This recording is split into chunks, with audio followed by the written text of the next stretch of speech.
Если даже в моем сомнительном исполнении вы узнали вогинг, то вы знаете, кто такой Билли Портер, и он не нуждается в представлении. И вы совершенно точно видели клип Мадонны в Vogue, где все вот так вот крутят руками. За этими руками стоит целая эпоха, которая сейчас снова в тренде благодаря сериалу Pose с Билли Портером в главной роли. Это сериал про Нет, не про трансвеститов, про транссексуалов. В 80-е и 90-е здесь, в Нью-Йорке, им жилось не намного легче, чем сейчас живется в Москве. Их выгоняли из дома, общество их не принимало, и они объединялись в такие импровизированные семьи, которые называли домами, со всякими пафосными названиями, типа «Дом Мюглер», «Дом Экстраваганза» и так далее. И они устраивали балы, на которых они соревновались в вогинге и в луках, и еще в куче номинаций. Во-первых, это было красиво. Во-вторых, балы позволяли им не впасть в депрессию и выжить, потому что, поскольку общество их не принимало, бал был способом добиться признания хотя бы среди своих. Билли Портер сыграл одну из главных ролей в этом сериале. И если до Pose он был известен в основном благодаря Бродвею здесь, в Америке, то после Pose он стал всемирно известной суперзвездой и фэшн-иконой. Сериал получил кучу призов, и на каждой номинации Портер появляется в новом, все более крышесносном наряде. Если вы посмотрите Google тренды за 2019 год, Билли Портер из всех селебрити там на самом первом месте. Его фотография с Оскара — это самая топ в поиске фотография 2019 года. И самое интересное про Портера то, что, одевая эти платья, он не превращается в трансвестита, потому что он не пытается походить на женщину. Он такой мужчина, который заявляет, что он не подчиняется никаким гендерным стереотипам, и вообще мужик имеет право носить все, что он хочет, жить, как ему нравится, и делать все, что он хочет. Каждая серия сериала Pose начинается с того, как он кричит «Live, work, pose». И вот сейчас у меня великое событие, потому что Портер придет сюда, в эту студию на Бродвее, чтобы поговорить со мной про то, как он живет, как он позирует, и про то, почему платье — это одежда настоящих мужчин. Это сериал про про транссексуалов. Про транссексуалов.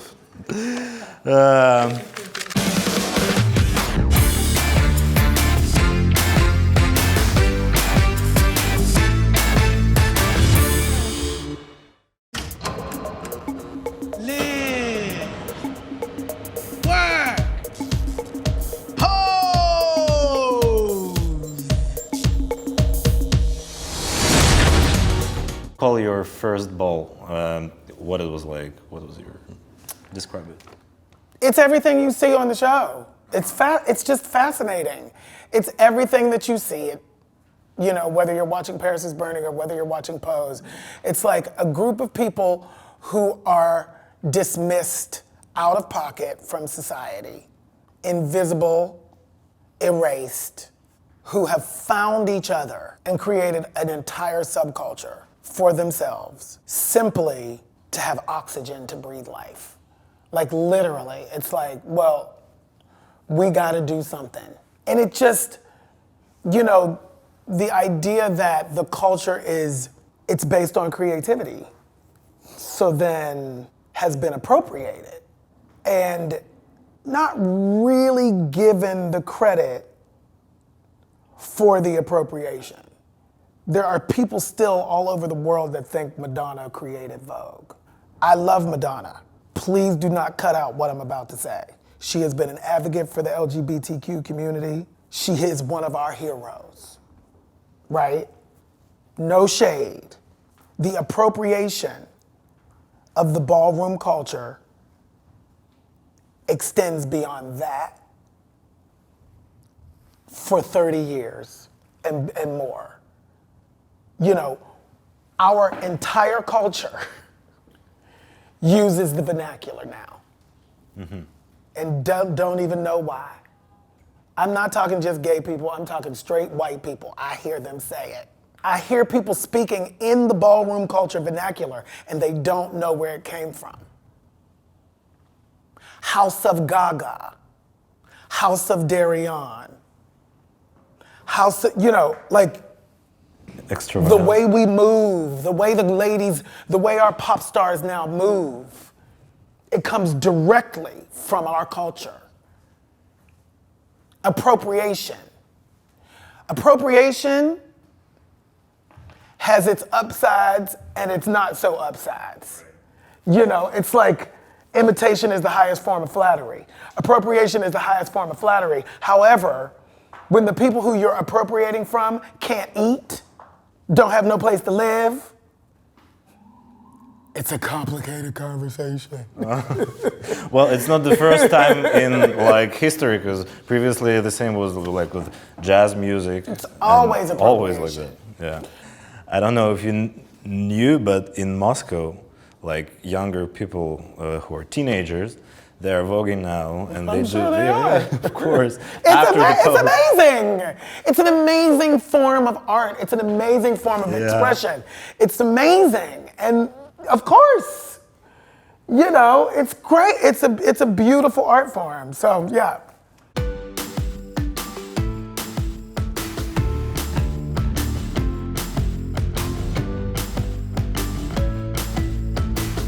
What's the difference between real life and the Pose series? The hard thing and the difficult thing about the ballroom culture when viewed from the outside is that it's very easy to be swept up by the kiki, by the party. Like romanticize this. Because it's fun, and it's an amazing thing. And I think what folks think about, I think about what was happening at the time was that we were all dying. Literally. It was a plague, and we were dying. The brilliant part about the ballroom culture was that it was active. It was an active choice of an entire community choosing life anyway, in the face of death, imminent death, wiped out. I'm not talking about 80-year-olds. I'm talking about 20-year-olds, 30-year-olds, full generation of people decimated. That's what Pose is about. And the people who survived chose life anyway. We chose it anyway. So yes, we chose to have good times because you have to laugh to keep from crying. But every single fucking day was terror. Am I gonna get it? Am I gonna die? Am I gonna look like that? How long is it gonna take me to die? If I have sex with this boy, am I gonna get it? If I have sex with this one, am I gonna get it? Will my family love me? Will they reject me? Am I gonna be all alone? Like, that's what it was. Well, there is a stupid question. No questions are stupid.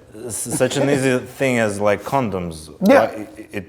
It was clearly preventing the HIV. Why didn't you just everybody use it to make sure you're not gonna die? You did not know that. Oh, really? That was not information that you knew. That was information that you hoped. Nobody knew how it was transmitted. Wow. Nobody knew how you got it for the first 5 years of it. There was no information at all. And our government didn't care to get the information. Let the faggots die. Fuck, it sounds so familiar. Period. Familiar again. Period. Yeah. You know, it's like. I totally know what you're talking about. So we didn't even have the information, like nobody, and then once the information came out, we all did, yes, of course, I never had sex without a condom.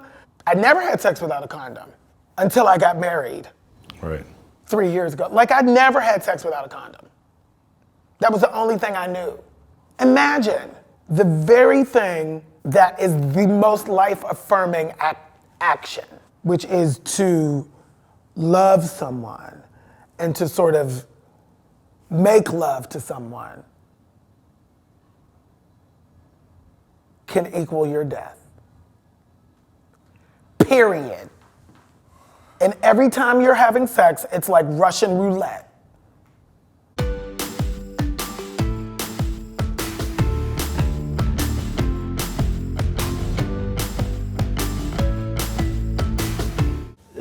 Can you tell me about your first love, like back in, I don't know, when you, when was that?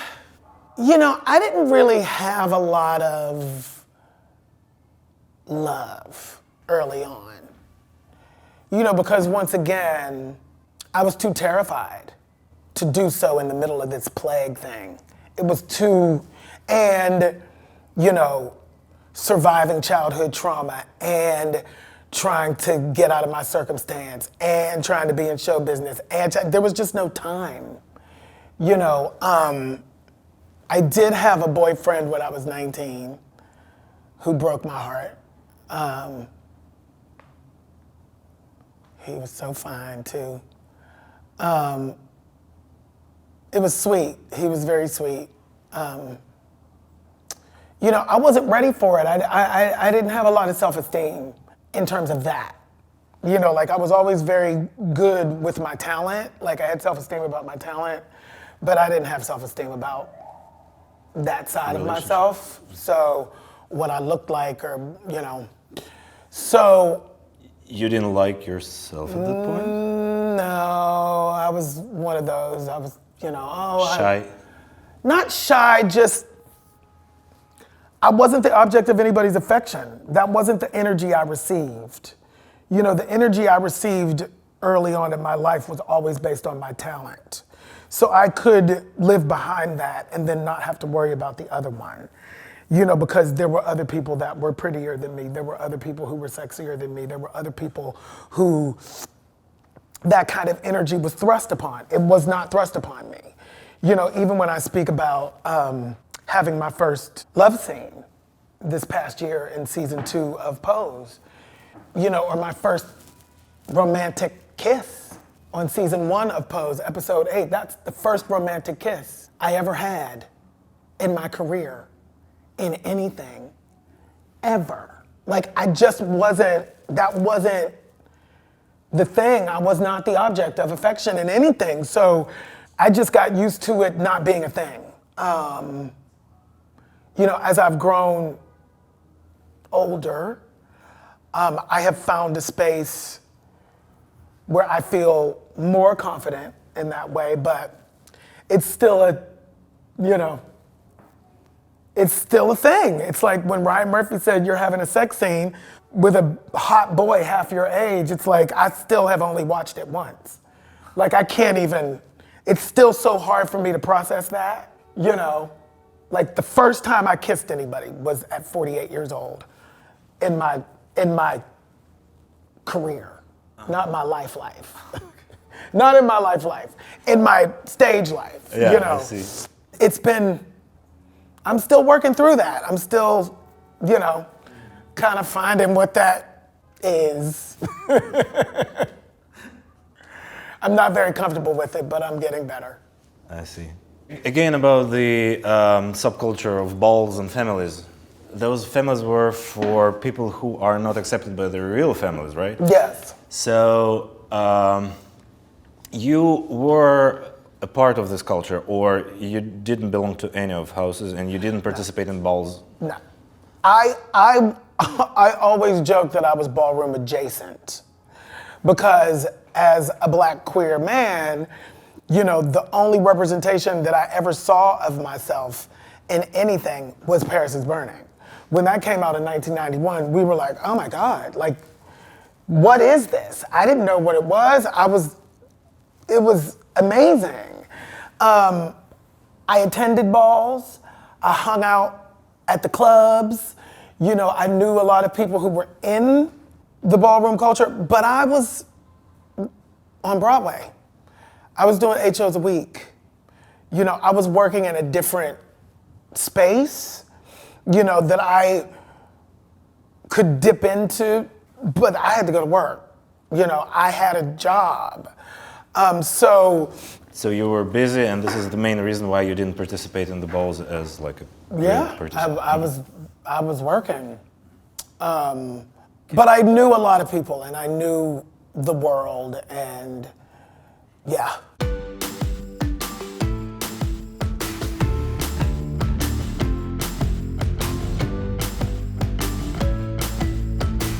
Tell me about your childhood, what it was like to be raised in Pittsburgh at that time. Pittsburgh is a wonderful city to raise children. I had like dual lives because I found the arts at around 11. So once I found the arts, I had a focus and I understood, I had something to focus on and something to aspire to. Had a great education. Grew up in the Pentecostal church. That wasn't so fun. Once I realized, that I was gay, that wasn't really so fun. The rejection of that was not so great. So you were rejected by your church? Yeah. I left the church when I was 16. It was not the space for me. Religion, organized religion. And what did your parents say at that point? My mother was not very happy. My family was not very happy, but they were also not financially supporting me in any way. I grew up I grew up poor essentially. And so the thing I understood was that when I'm paying for it, I get to do what I want. So I started working at 15 and I paid for it. So nobody could say anything. So I don't know what they thought because I was paying for it myself. So I was out. It's like, I'm not asking you for money, so you don't have anything to say about my choices. And they didn't say No, anything. they tried, And what did they say? You see me sitting here, right? That's what I thought about it. I'm gonna do what I want. I'm gonna do what I want. I'm gonna do what I love. I'm gonna do what brings me joy. I'm gonna do something different from what I've seen all of you do, because the outcome of what I've seen the people around me do has not led them to any kind of joy, the kind of joy that I want to have. But did they accept when you came out to them? No. What did they say? Not at all. Not at all. It was not accepting. It was not accepting at all. And what did they say?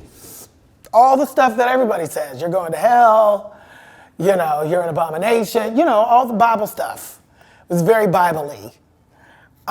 And how long it took them to accept, finally, if ever they did? Some of them still haven't accepted. But let's talk about acceptance. Let's talk about that word. Let's talk about tolerance and let's talk about acceptance. And let's talk about what those two things mean. As I've grown and as I've evolved as a human being, I hate those words inside of this conversation, because what it means is, and what they say is, my worth is predicated on somebody on the outside accepting me or tolerating me. Unfortunately, I don't care about that anymore. The conversation is respect for my humanity, period. Like I respect everybody around me. If that's not the conversation we're having, there's the door. I don't need acceptance. I don't need tolerance. We can agree to disagree. You can believe that your Bible is going to send me to hell. That's cool. It's all cool. I don't believe that. That's cool too. But to create legislation that discriminates against me because you don't agree with me is unacceptable. That's where acceptance and tolerance drive the conversation. Let's take that out of it. Respect for my humanity, period. I'm a human being. It's the commander-in-chief who's running the government.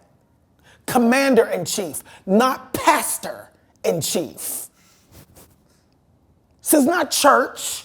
This is not church. Separation of church and state. That's what it was set up for. Period. I don't care about your tolerance or your acceptance. I don't care. That is not the conversation. Because as long as that's the conversation, then we get that Bible thrown in our faces. Then we get this morality bullshit thrown in our faces. I don't need your morality. That's not what we're talking about. I don't believe that. We don't believe the same thing. Respect me as a human being is all I'm talking about. And we still are living in a society based on a book that was written over 2,000 years ago by men. By men. Of course, by men. Who else was writing at that time? By men, okay? So, like, every single conflict on our planet since the beginning of time has been based on this book and people's interpretations of this book. Right. I don't need your acceptance or tolerance. Gotcha. You see what I'm saying? Absolutely, yeah. Sure.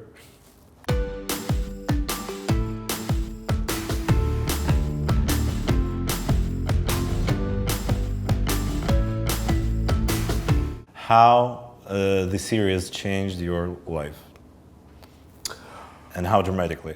Well, how did the series change my life? Well, you know, in the sort of fundamental show busy, you know, career way, it's thrust me into the mainstream and given me a platform and a voice that is stronger than it's ever been and stronger than I ever knew it could be.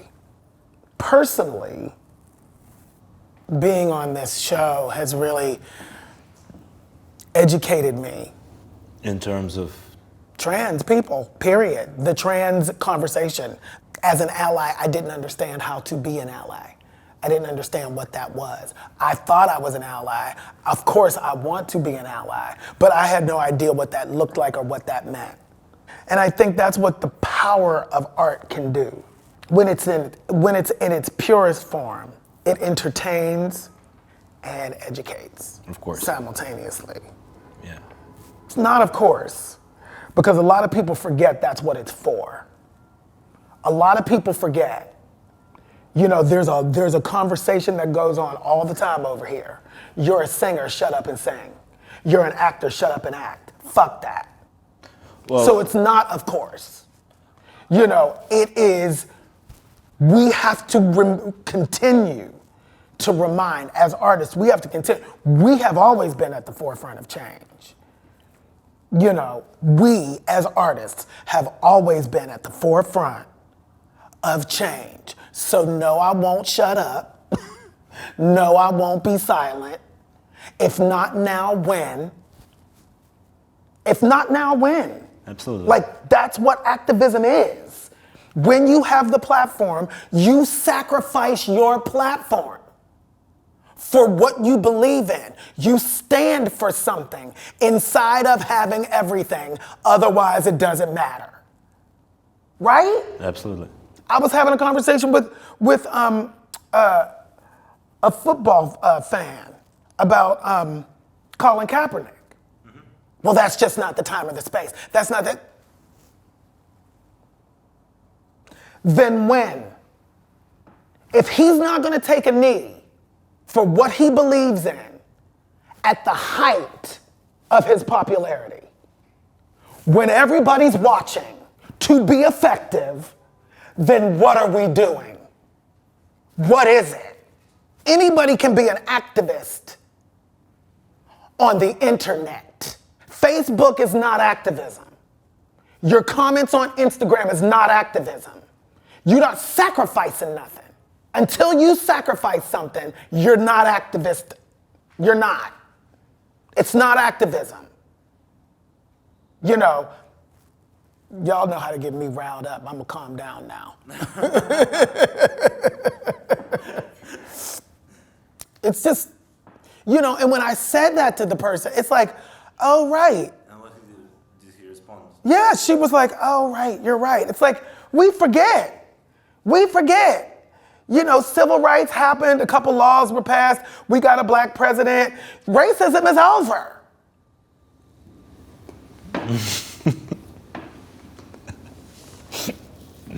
I just encourage y'all to go online and look at this sham of a impeachment trial we're having right now. Mm-hmm. I always say, they're gonna come and drag me away and throw my ass in the gutter, whether I speak now or not, my black gay ass. So I'm making sure I'm saying everything I need to say.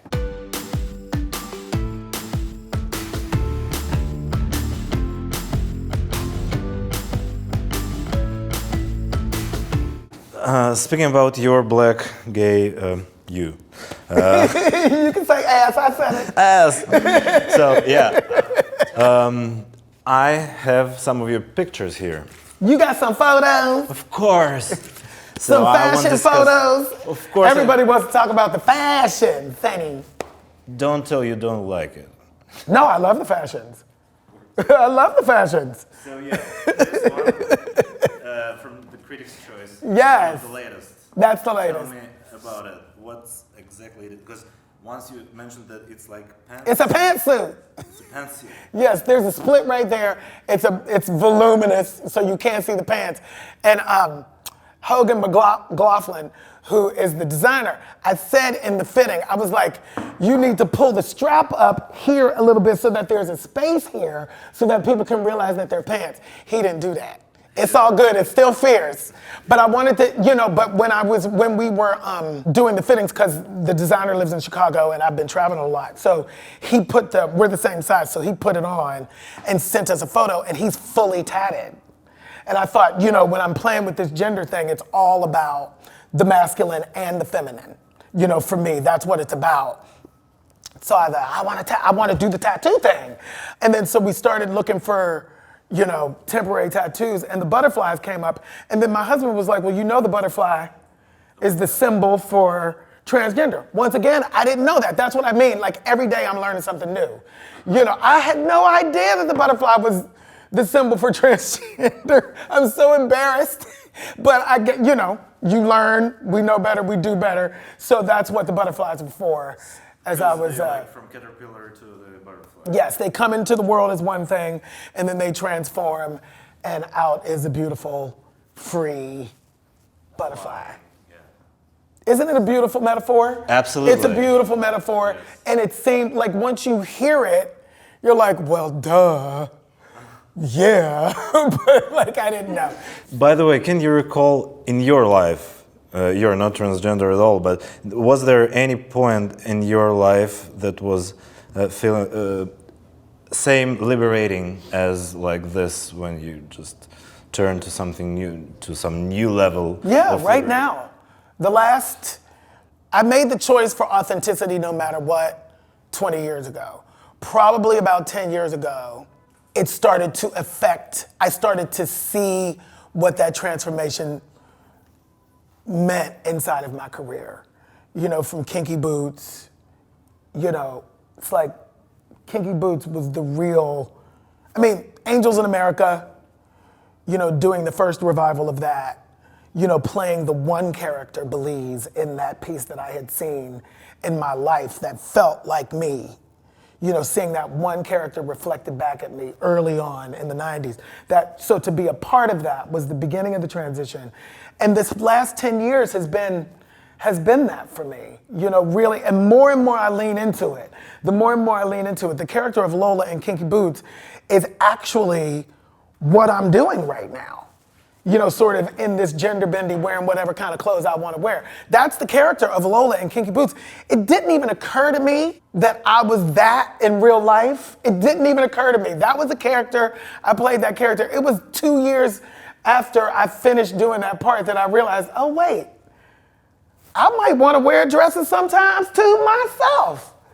It's been a very interesting. So Lola influenced you, that was her idea for you to start dressing. Lola ultimately influenced what it is that I'm doing today, and I didn't even really know it. Wow. Most of our audience, they don't know who is Lola. So Kinky Boots is a musical.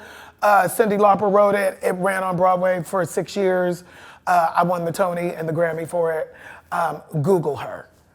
It's a lot. So the story about Lola is mostly transvestite from the show? Yeah, I don't like to call her a transvestite or him a transvestite. Initially, the character was a straight man in a dress. When I began the process and got the role, I really made sure that it was a gay man in a dress. Ladies and gentlemen, Lola. That's Lola. And that's a different conversation, because in the infrastructure of storytelling, we have the archetype, the sort of panto archetype of straight man in a dress, whether it's Some Like It Hot, whether it's Tootsie, whether it's Mrs. Doubtfire. It's a straight man in a dress. Yes. And when you have a straight man in a dress, it makes society very comfortable, because then it's a clown and it's funny. Exactly. And everybody knows that that human being is going home to have sex with his wife and they have children. The moment the person in that dress is a gay man, it's a different conversation. And that's what I fought for, and that's what my Lola was. It can be played all different kinds of ways. I was replaced by Wayne Brady, who played it in the more traditional way. And the story works both ways because it's still about authenticity, you know, and it's still about the choice for authenticity, choosing authenticity even in the midst of, you know, rejection. The other day I was reading your like big feature story in Esquire review, and they put it very precise, like it's not you. You didn't evolve into this phenomenon, but rather it took 30 years for the world to catch up with you. Yes. Yeah, do you feel like that? Yeah, I do. I've always been this person. I haven't always felt like there was a space for me to be this person, but I have always consciously and unconsciously tried to do this. I, you know, tried to follow the rules, the masculinity rules. You know, I spent a lot of time trying to be masculine enough to get the job. But ultimately I realized that I was never gonna live up to that standard, so I just may as well be my full self and let the chips fall where they may.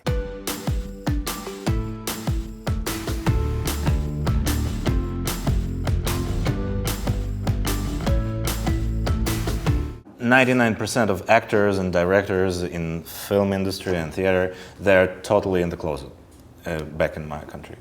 And I thought that here it's like totally different and most of them are open. No, it's not totally different. It is different in a little bit. We are making headway. We are becoming braver. We are becoming stronger, but the truth of the matter is I am the first openly gay black man to be nominated and win an Emmy for Best Lead Actor in a drama series. That's where we still are. I'm the first in 2019. I'm the first to do that. Right. So, you know, there's still a lot of firsts going on around here.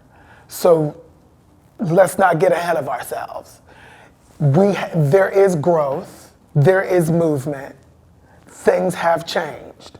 Since I came out of drama school in the late 80s, early 90s, things have changed exponentially. They have changed. Yes, yes, and yes. We have so much further to go. Mm-hmm. And when did you come out, like... Of the closet? Yeah, of the closet. I came out in 1985. When I was 16 years old in Pittsburgh, Pennsylvania. To your parents and your family? To my parents, well, yeah, to my parents and my friends. Right. And the public come out when you already are an actor and musician. When did you come out to the broad audience? I was never in. Like, if I'm being honest with you, I was never in.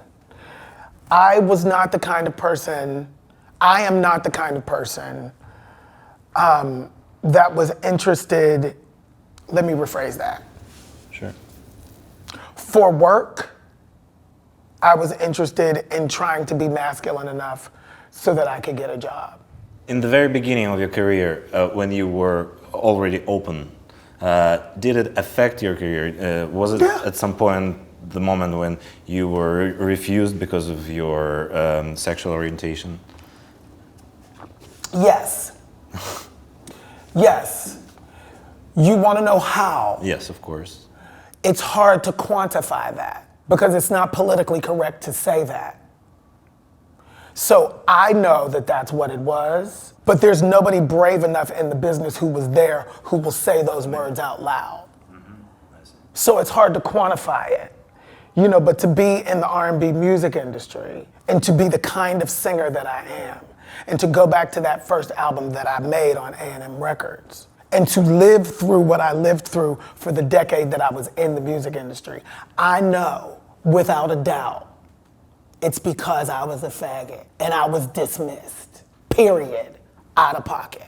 Nobody will say that because that's not politically correct to say in America.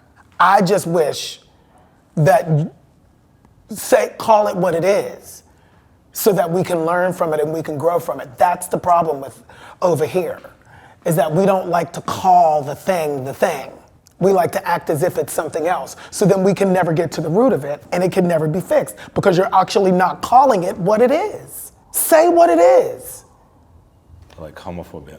It's homophobia. It's racism. He's a liar. And we know who I'm talking about. You know, I sat and watched the news. It took 9 months before the press would call our current president a liar. He lied every time he opened his mouth. And yet, we don't talk about that. We don't speak that. We don't speak the truth of it. It sounds so familiar to me. Yeah, I know it sounds familiar. That's what I'm trying to say. Our story. It's, you know, yes, it's better over here. Yeah. Of course it is, definitely. It's better over here. But let's not get ahead of ourselves with how much better. Yeah. You know, because as a black man, you know, I go back to before the civil rights movement. We knew who our enemies were because they were out in the open and they spoke it. Mm-hmm. Then we got politically correct. Now you don't know who anybody is. Now white supremacy is hiding in plain sight. Well, it is a big achievement of the human rights movement, actually, that they hide. Well, it's not an achievement for me, because on this end, now I don't know the truth. Now I can't see the truth because nobody's telling the truth, because it's not politically correct. So the one of the things that I think has been great about the time that we're in right now is that it's all exposed.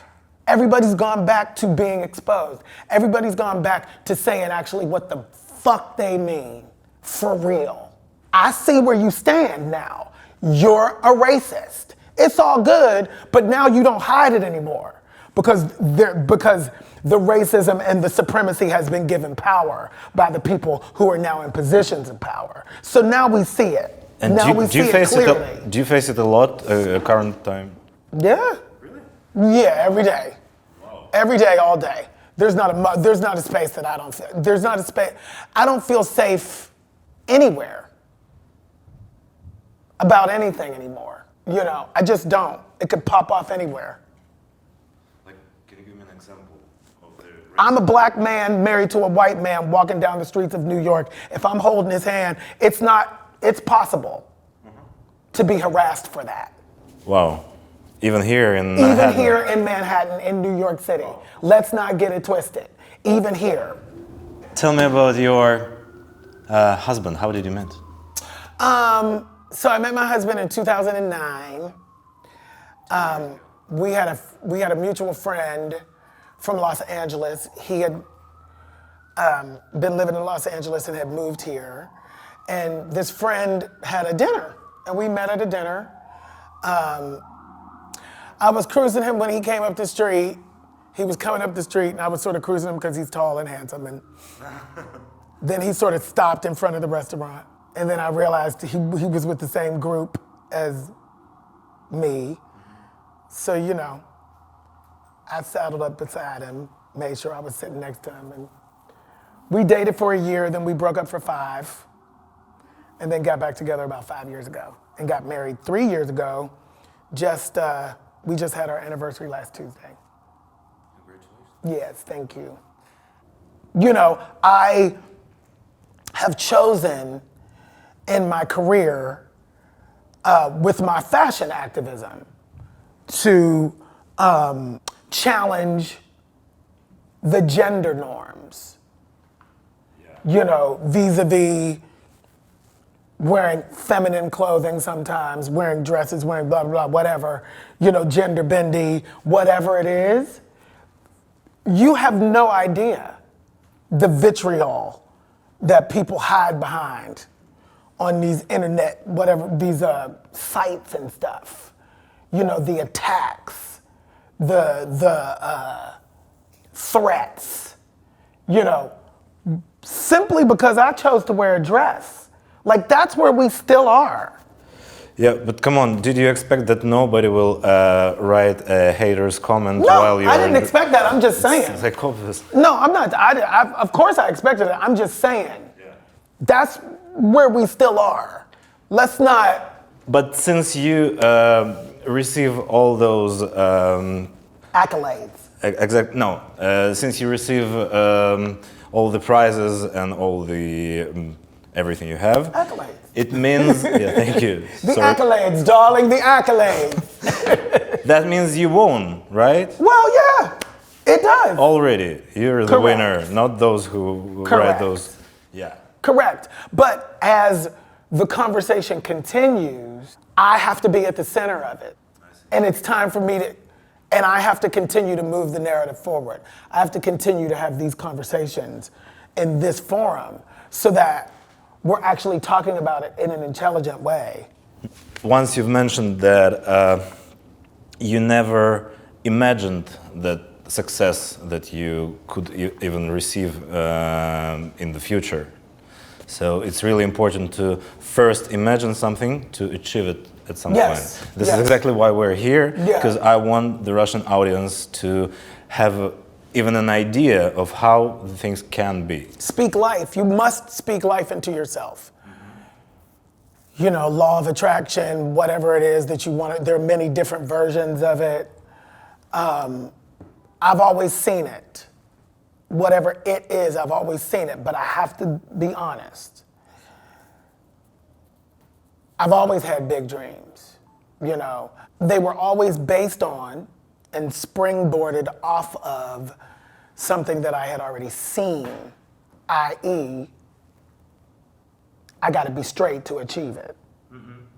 I have to convince the masses that I'm straight enough, thereby worthy enough to vibrate in these spaces. So the new thing for me is with Pose and the Ryan Murphy camp and Stephen Canals and Brad Falchuk and Janet Mock and Our Lady J and the creators and force behind Pose. The surprise for me is that it could look like me as I am. That's new for me. That's the new part for me. That's the part that has blown my mind, and that's the part that has taught me to dream the impossible. Because who I am sitting right in front of you right now, when I came out in the 80s, was impossible. It was impossible, you know, so I'm gagged, you know. I wonder what is next impossible thing you're dreaming of now? I need to be the head bitch in charge. I've been saying it for months. This is me speaking it into the universe. You know, I need to be in charge of it. I want to say, write my own checks. Tell myself yes. Tell the story. You know, be in charge of it. Ryan has given us this new voice. He's given us the tools. You know, now it's time for me and our crew to now take this and keep it moving, so that the conversation doesn't stop with Pose. The conversation must continue. And what exactly it means? I mean, back in your childhood, did you feel that you are not belonging to your gender 100%? No, I have never been transgender. Never, never, never, never, never, never, never. Okay. That is not my story. I'm a gay man. I'm a cisgendered gay man. I've never wanted to be a woman. Yes. That's not my story.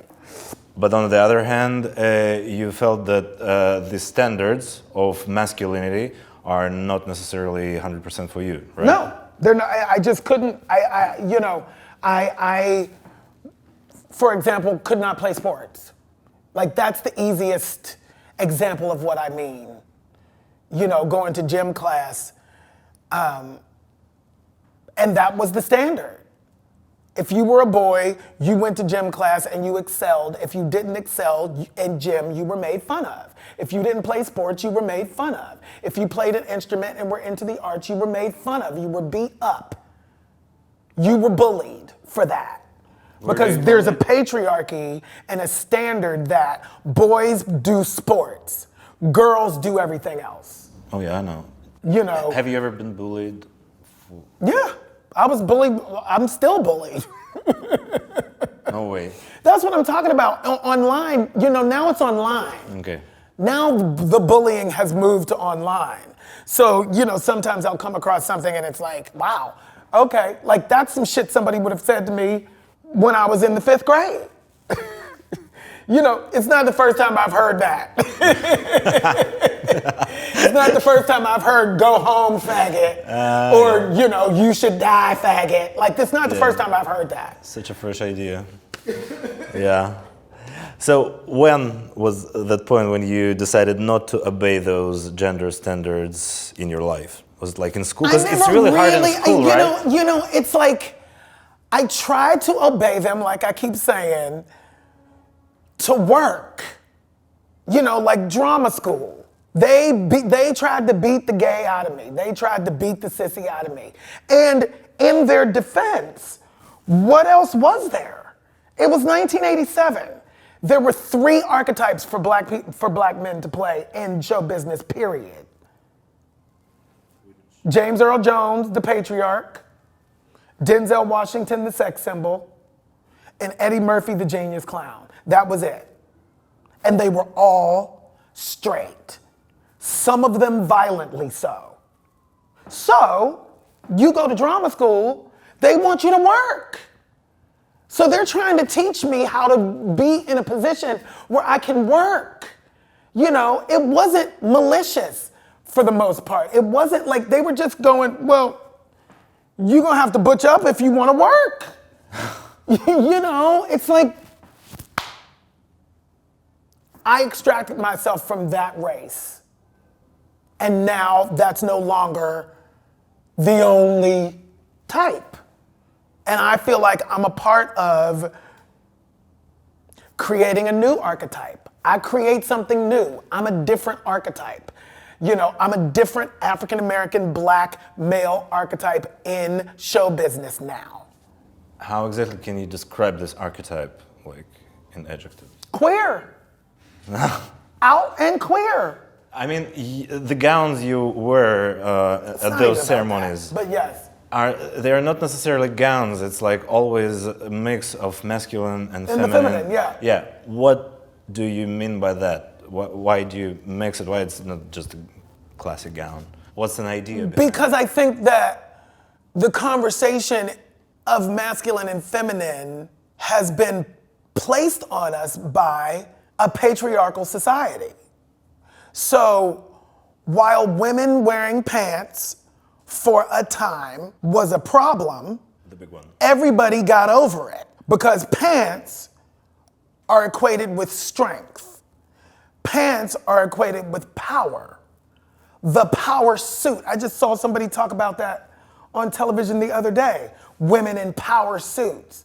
Suits, pants, the patriarchy. So that's okay. When women wear power suits and pants, they're powerful, and that's a good thing. The minute a man puts on something feminine, it's disgusting. I'm not doing that anymore. I don't ascribe to that anymore. When I put on those pumps, those kinky boots, for 3 years, for 8 shows a week, I felt the most powerful and the most grounded that I have ever felt in my entire life. There's power in that, too. How come? I don't know. I mean... You tell me. What are you getting from it? You're finding power in it. So what are you getting from it? That's not my business. My business is, for me, it feels powerful. That's all I know. I'm not dissecting why it feels powerful. But it feels powerful, and it has given me power. I don't know. It just does. I was raised by women. I have powerful women in my life. The influences on me have all been powerful female energy, most of it. That's all I can say. Because to me, your outfits, that is a mix of masculine and feminine, it's like a new standard actually of masculinity when you are like powerful enough and brave enough to not obey any gender standards. Correct. Is it Yes. the idea? I mean, that's the idea, is that it's not about clothes. We had that. It's not about clothes. You know, men have been wearing dresses once again from the beginning of time. Jesus wore a dress. Y'all like on. to call it a robe. Y'all like to call it a robe. It was a dress. It wasn't pants. No, it wasn't pants, definitely. So what are we talking about? Why is it that? Why is it that? That's the thing. That is the grossest thing on the planet. For me to show up in a skirt. If it was a robe, would it be better? The African culture, it's all robes, dashikis, all, you know, like what are we talking about?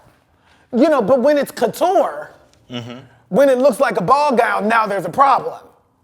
You know, when it looks like that, that's a problem. Oh, you know, I'm the cause for the emasculation of the entire black culture.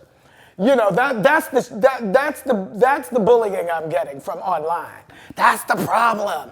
The emasculation of the black man is coming from me. The gay agenda. You know, they trying to push the white man's trying to push the gay. It's like, I don't have an agenda. My agenda is for me. I'm over here doing this, over here being me. Period. I see. It don't have nothing to do with none of y'all. If you don't, you know, like Whoopi Goldberg said, y'all know Whoopi Goldberg, she's international. You know, Whoopi Goldberg, around the marriage equality conversation, you know, marriage of a man and a woman. It's like, if you don't believe in gay marriage, don't marry a gay person. If you don't want to be a man wearing a dress, you don't be a man wearing a dress. What does it matter? That I'm over here minding my own black business doing what I want to do. But yet it has caused such a cultural kerfuffle. You know, but there's also, I just want to focus on though, the majority of what I'm receiving is all love. The majority of it is love. The majority of it is people understanding actually what I'm trying to do, which is why we're sitting here. Right, absolutely. You know what I mean? It's like the majority of the folks that I'm trying to reach are getting it. And the people who don't get it, they're not my audience. That's not my audience. And that's cool. I don't have to have everybody. Everybody's not gonna get it. What else you got over here though? What you see? Tell me about this one. So that's the Met Gala. You know, Google it, look it up. I got carried into the Met Gala by 6 shirtless men, like Eartha Kitt. That was a lot of fun. That was fun. It was called Camp. What's next? Yeah, there is The also theme was Camp. Allure. Oh, that's my Allure magazine like cover. first man on the cover of Allure magazine. That's historic and fabulous, and I'm still trying to process it. Also, I came up with the idea of making like a connection between your Russian fans who are also sort of drag queens. Awesome. So they recorded their questions great. for you. Yes. Can I show you? Yes, I love the color of that. Yep. What color is this? Pink? No? Is it rose? Rose champagne or something. Rose something? Yeah. So, Right. there is, I'll translate some of them because they... You have to translate all of them. No, some of them are in English. Oh, yeah? Дорогуша, ты знаешь, как покорить сердца своих фанатов экстравагантными нарядами? Какой из них является твоим фаворитом, а какой ты бы не надел больше никогда? So, the question is... We're all the same, no matter where we are, darling. No matter what language, we're all human beings. Okay, so I try to be in the present. I don't like lists. I don't like favorites. We live in a world where it always has to be the best, the greatest, what's the best, the greatest. I don't like that. Yeah. But with that said, I would say the Oscar gown because it's the thing that launched the entire conversation. Yeah. You know, so for that reason, it's my favorite. It was my idea. When I was asked to host the red carpet, I had that idea in my head. I understood as a businessman what it would mean. It's intentional, you know. So yes to all the haters who try to troll me, say, oh, he just wants attention. Yeah, that's my job. I'm an artist. I'm an actor. It's my job to get your fucking attention. So yes, I got it. Yeah. Thank you, world. Yes. Next question, please. It's so fabulous. Yeah. Drag queens around the world. Когда ты понял, что отличаешься от остальных, и что заставило тебя чувствовать себя другим? I was sent to a psychologist when I was 5 years old. When did I know I was different? I was sent to a psychologist when I was 5 years old. I was either 5 or 6 years old, and I was, after school every Wednesday, I would sit and I would talk to this man. I didn't know what I was talking about. But I grew up in a very religious Pentecostal household, and I was being raised by a group of women who were very, very nervous that I was a sissy and I wanted to play with dolls, and you know, so that's when I knew I was different. It was that early, and I spent a lot of time trying to fix myself. Did you feel ashamed of your difference? I mean, I don't know that I had language for that. I don't know that I had language to say ashamed, but I knew I was different and I knew I needed to be fixed. I knew whatever it was needed to be fixed. So I spent a long time trying to figure out what that fix would be. And when was the point when you said, like, fuck it, I'm not gonna fix myself anymore? 40. 40? Really? From the very beginning of your life till 40, you were trying to... In some way. I started shedding it earlier than that, but like 40 was like, yeah, I'm really done. That's something really unique, because on the one hand you were always open, but on the other hand you say the underlying. You didn't accept it like 100%. How do you? You know, it's like I'm doing something that has never really been done before. So I'm trying to figure out who it is. I'm trying to figure out who I am. I'm trying to figure out what to do, how to do it, how to eat. Once again, it's like it wasn't my acceptance of myself wasn't simply about me accepting myself and everything is hunky-dory. It's like, well, yeah, I accept myself. However, how do I eat when the shit on the outside that pays me to do that is not accepting? So it's like it's hard. It's a hard dichotomy. It's really hard, yeah. It's a hard dichotomy to live.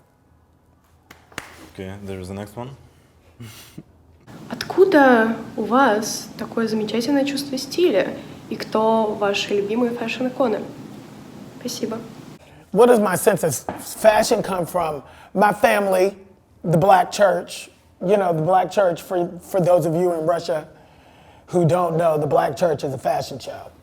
It's a full-on fashion show. It always has been. Google the black church and fashion. Yeah. You'll see all the, you know, it's like my style icons are my family and everybody in my church who I grew up with because they were the most stylish people I knew, and that's where it started. Now there is one more, and this one, I believe, is like drag king, right? Because okay. Yeah. So she... You must remember this.